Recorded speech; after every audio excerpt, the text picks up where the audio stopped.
We are kicking off today with Money in the Bank, where World Heavyweight Champion Damian Priest defended against Seth Rollins in a high-octane, high-stakes match.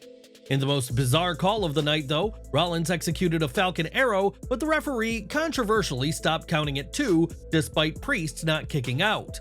Amid the confusion, Drew McIntyre appeared with his Money in the Bank briefcase, signaling his intent to cash in, and as the bell rang, Drew attempted a Future Shock DDT on Priest.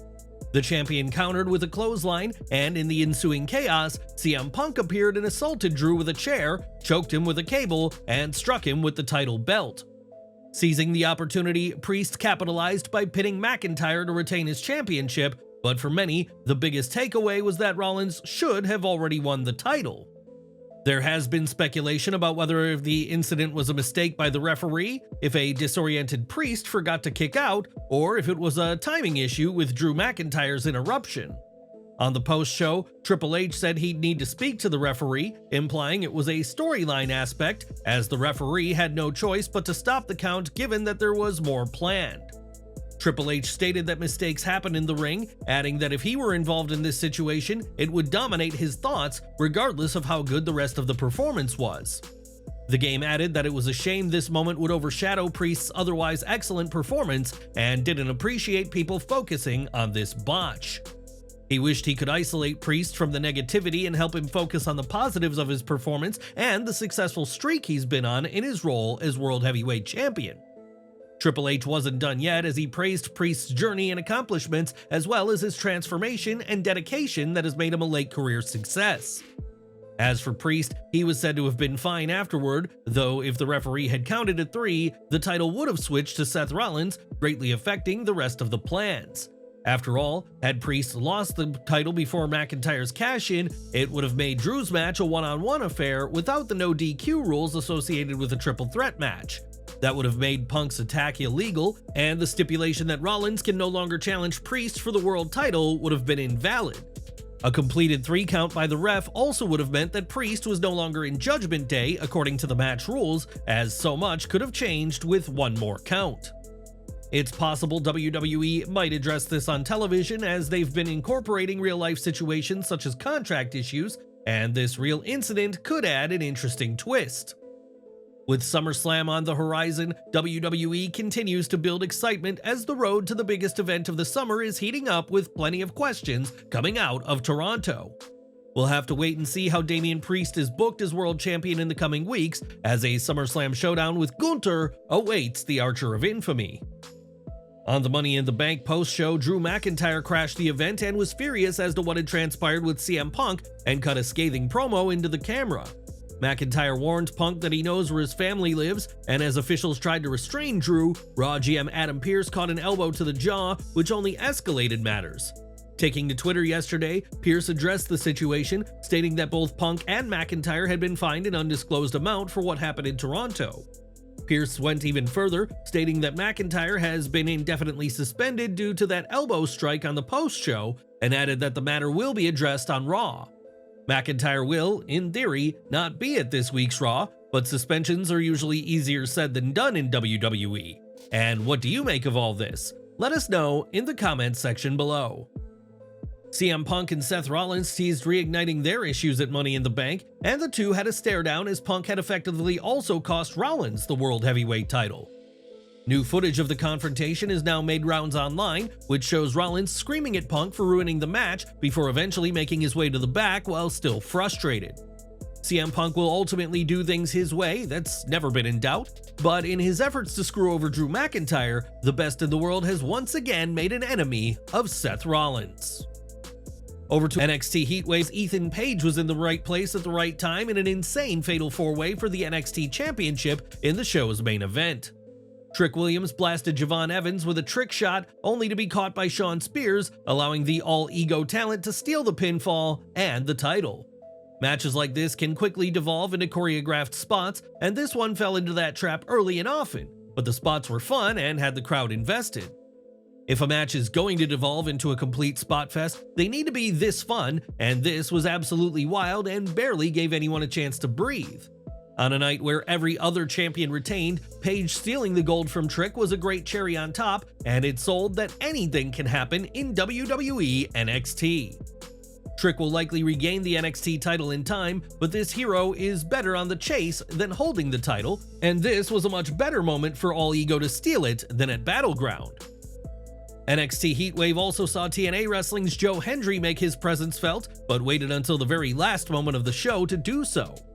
After the main event, the final second of the show was dedicated to the popular Scottish star, as he was shown turning to face the camera in a clip from his entrance video. Fightful Select's Corey Brennan reports that sources within NXT have confirmed that Hendry will play a significant role in the NXT TNA crossover that'll unfold over the next several weeks and months. WWE is keen to harness Hendry's viral appeal, believing that even brief teases like what we saw at Heatwave are enough to keep the Scottish wrestler at the forefront of fans' minds. Fans could be seeing even more of Hendry in NXT, as when queried about WWE's interest in Joe after his current TNA contract ends, sources responded emphatically, "Who wouldn't?" Despite being teased in the final moment of the show, Hendry was not in Toronto, but instead he was competing in Glasgow, Scotland at an independent event. Now fans are eager to see when Hendry will next appear for NXT, as well as seeing who else could have a role to play in this crossover, which has brought energy and intrigue to both sides. Not everyone was pleased to see Joe Hendry though, as in fan-recorded footage, Booker T can be spotted ripping up a fan sign in support of Hendry. Booker may not believe in Joe Hendry, but there's no shortage of people who do. And what do you make to WWE teasing more of TNA's popular star? Sound off in the comments below. It wasn't just at NXT Heatwave that TNA talent had an impact, as some of the promotion's top talent were also backstage at Money in the Bank 2024. According to PW Insider, former TNA World Champion Josh Alexander and TNA ring announcer Jade Chung were at the event, and it's hardly a surprise the married couple were together. Money in the Bank had huge moments including 2 ladder matches, CM Punk's return, and John Cena's announcement, and Alexander and Chung had a great view of the action. Over to Raw, and since their arrival on the red brand, the Wyatt Six have been a huge talking point, with fans left to decipher the group's plans and motivations each week. Ahead of tonight's Raw, the group dropped another cryptic clue on Twitter as a series of numbers were shared alongside a distorted image of Eric Rowan. Programmers may have noticed such a number code as being ASCII, and when translated through, the message reads, "Are sick?" Though this hardly gives a ton of answers. The Wyatt Six will continue to intrigue fans, and we've been left wondering what the group will do next, but fans should be in store for something on tonight's episode of Raw. At Money in the Bank, John Cena announced that he will embark on a retirement tour, with his final match set to take place at WrestleMania 41 in Las Vegas. That April 2025 event will mark the end of one of wrestling's most iconic figures, and despite retiring, Cena will always remain part of the WWE Universe. Cena has already highlighted the Royal Rumble, Elimination Chamber, and WrestleMania as his last major events, but he also plans to participate in 30 to 40 events ahead of his retirement. Sean Ross Sapp of Fightful Select reports that Cena was not hiding his presence in Toronto on July 6th, with many aware he was in town for the show. With that said, it wasn't until Cena donned his "The Last Time Is Now" shirt that talent realized he was announcing his retirement, though some in the company were already aware. This information was kept highly confidential, and WWE plans to heavily promote Cena's retirement tour, with him expected to make frequent appearances in 2025. WWE sources have already been discussing how Cena will be utilized during the tour, the number of dates he will commit to, and how to accommodate his 2025 schedule in Hollywood. There are also plans for Cena to remain involved in WWE in some capacity after his retirement tour, as the company remains eager to work with one of the all-time greats. On the Money in the Bank post-show, Triple H spoke about Cena's potential induction into the WWE Hall of Fame and said the timing of such an induction will be at John's discretion. Cena, according to The Game, has earned the right to choose when he is inducted, and Triple H said that induction should fit John's schedule and personal timing. Triple H added that some performers prefer to put some distance between their active careers and their induction so they can separate past achievements from the honor of the induction. Whatever time John chooses, he will have earned his Hall of Fame induction, but there's still plenty that could add to his legendary career that could happen on this upcoming tour. While speaking during the post-Money in the Bank press conference, John Cena was asked if he would finally turn to the dark side and become a heel, similar to what The Rock did recently. Cena responded by saying that after 22 years on screen, fans can perceive his authentic self despite moments of frustration, and always aims to be a better human being.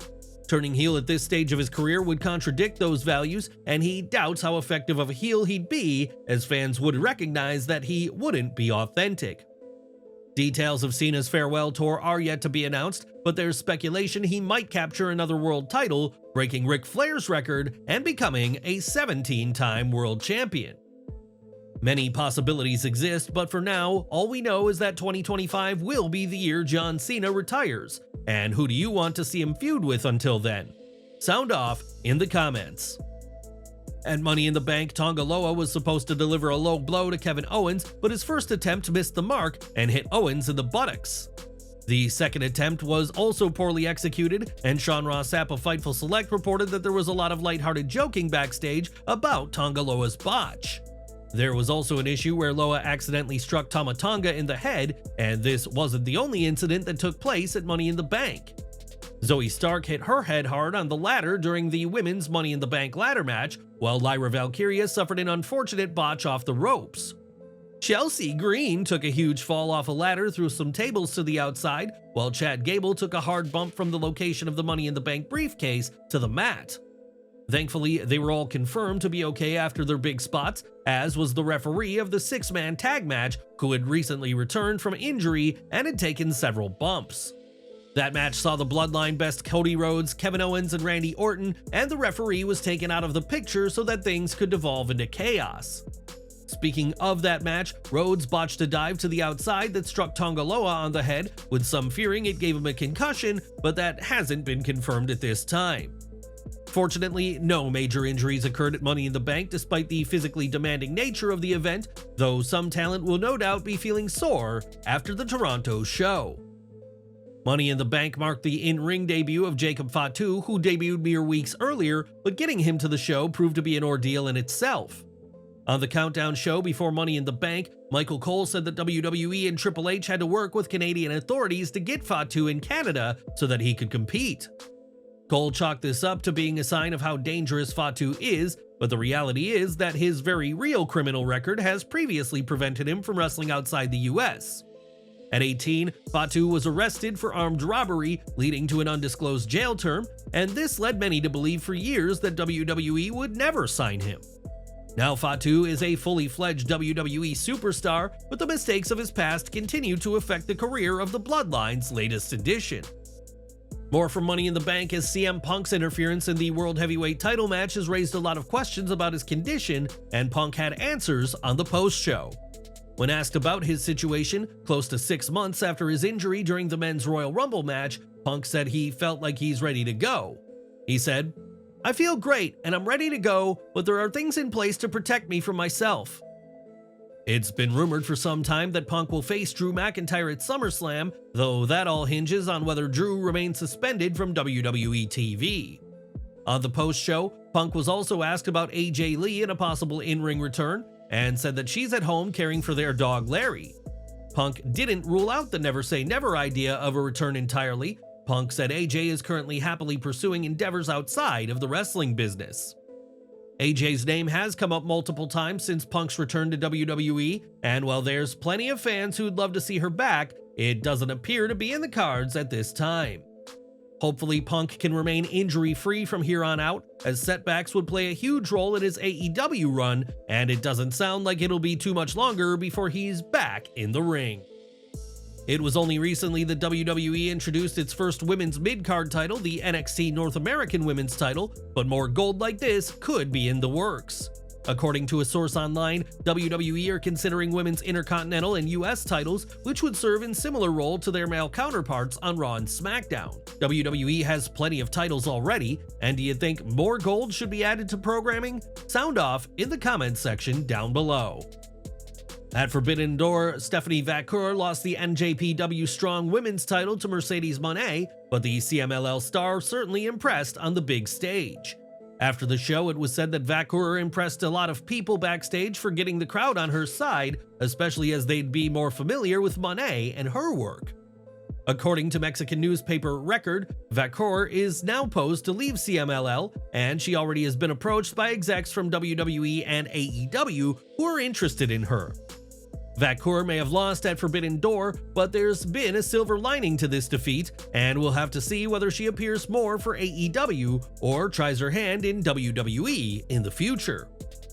For months, Liv Morgan has tried to win over Dominik Mysterio, and while Dirty Dom has tried to keep his distance from Liv, that'll be easier said than done tonight. That's because for the first time ever, Liv and Dominik will team up, and the pairing will face Rey Mysterio and Zelina Vega of the LWO. Dominik doesn't trust Liv, he's made that obvious in recent weeks, but he'll have to do just that tonight if he plans on beating his father and Liv's most recent challenger. Before Rhea Ripley's injury, Dominik was in an on-screen relationship with Mommy, and we imagine Ripley will have a thing or two to say to Dirty Dom once she's back on TV. Back to Heatwave as Roxanne Perez retained the NXT Women's title against Lola Vice, but the match had a big botch along the way. The finish of the match saw Perez hit a series of pop rocks to get the win, but the second attempt at the move was completely botched, though Perez ignored that and continued with the sequence. The Prodigy was able to move past the unfortunate error and retain the gold, and it'll be interesting to see which NXT, or perhaps TNA star, steps up to the champion next. It was back in January that Vince McMahon resigned from WWE, but that hasn't stopped a legal investigation into him in WWE, one that the company will not discuss publicly. When Triple H was asked about McMahon during the Money in the Bank post-show, he said he couldn't talk legal stuff at the moment, and will continue to follow this case for updates. Now, Money in the Bank may not have gone the way Kevin Owens, Cody Rhodes, and Randy Orton had hoped, but Owens was able to deliver a post-show promo to the crowd. In front of his fellow Canadians, Owens acknowledged the crowd's Mama Owens chants as he disclosed on SmackDown that his mom had been in the hospital. Owens expressed his gratitude, saying that the fans' support helped him navigate the toughest week of his life, and we're continuing to send him and his mother our best wishes. Over to AEW Collision now, as the promotion has never shied away from mystery vignettes, and that was once again the case on the most recent episode. During the show, a vignette aired teasing an unknown figure leaping through a portal, and for the briefest of moments, a mask and shoulder plate can be seen. There's already plenty of speculation as to who this could be, with Mustafa Ali and Sammy Guevara being suggested, as well as former WWE star Ricochet. While arriving in AEW is expected to happen for Ricochet, this isn't likely to be him, as the figure in the video clearly has a full head of hair. Short of Ricochet using a miracle hair growth formula in recent days, this won't be the one and only. But who do you think it is? Let us know down in the comments. At a recent show for Tenryo Project, Minoru Suzuki collapsed during the main event, leading to the bout being called off, and he was later rushed to the hospital and diagnosed with a concussion. In a reassuring update on Twitter, Suzuki mentioned undergoing CT scans and tests that showed no major issues and has since been released from medical care. Unlike other concussions, Suzuki had no memory issues and said he remembered everything, including how he fell when he collapsed, and told fans there's no need to worry. This situation was a scary one, but it appears that Suzuki is okay, and from the sounds of it, he plans to make a triumphant return to the ring sooner rather than later. More from Heatwave, and in the Countdown show, Carmen Petrovic and Toronto's own Ariana Grace defeated Jasmine Nix and JC Jane to get the crowd hot. Jane and Nix have been building something with Fallon Henley, but losses like this hurt their credibility, and hopefully, whatever the big plan is, we'll try to develop soon. In NXT North American title action, Oba Femi retained the gold over Wes Lee in a battle of two of the best to hold that title, and Femi used a very noteworthy maneuver. During the match, Femi held Lee on his shoulders and went for an F5, but this elevated version of the move saw Wes thrown in the air and spin midair before crashing to the mat. The F5 is, of course, synonymous with Brock Lesnar, who hasn't been seen in WWE this year due to the Beast being referenced in Janelle Grant's lawsuit. Femi, on the other hand, appears ready to take WWE by storm, and the future looks bright for the 26-year-old Nigerian after another successful title victory. In women's North American title action, Kalani Jordan kept her reign going with a win over Sol Ruka in what boiled down to a battle of speed versus stamina.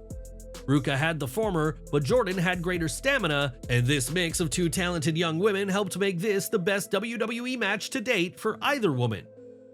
Nathan Frazier and Axiom were able to put their budding issues aside to retain the NXT tag titles as the pair scored the win over a very game Chase U.